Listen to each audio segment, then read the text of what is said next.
Tiniyak ni Presumptive President Rodrigo Duterte na hindi sasali sa anumang digmaan ng Pilipinas kaugnay ng isyu ng agawan ng teritoryo sa West Philippine Sea. Pinag-aaralan na rin daw niya kung sino ang mga susunod na mamumuno sa militar at pulisya. Makibalita tayo kay Rial Soroche ng GMA Davao. Ilang matataas na opisyal ng PNP at AFP ang pinulong ni Presumptive President Rodrigo Duterte sa Davao City kagabi. Kabilang dyan ang tatlong naging hepe ng Davao City Police na pinagpipilian daw ngayon ni Duterte na mamuno sa PNP. Isa na rito si Police Chief Superintendent Ramon Apolinario na kasalukuyang Director ng Police Regional Office ng Mimaropa.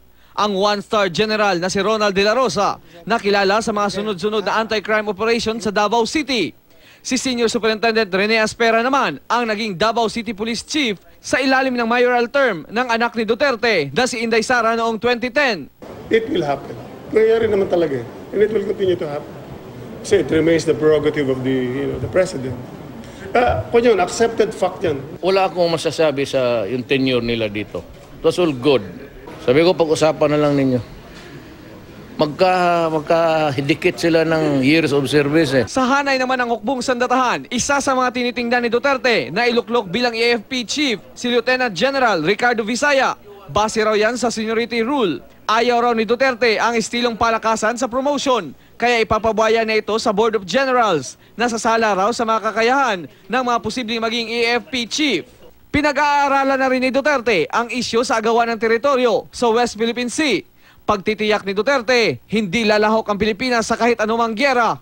Ayaw niya raw sayangin ang buhay ng mga sundalo at gawing battlefield ang Pilipinas. Payag daw siya sa multilateral talks sa China. Pero kung hindi ito uubra, bukas din daw siyang sumabak sa bilateral talks. So how are we supposed now to live in this world at peace if we go around scouting for a war?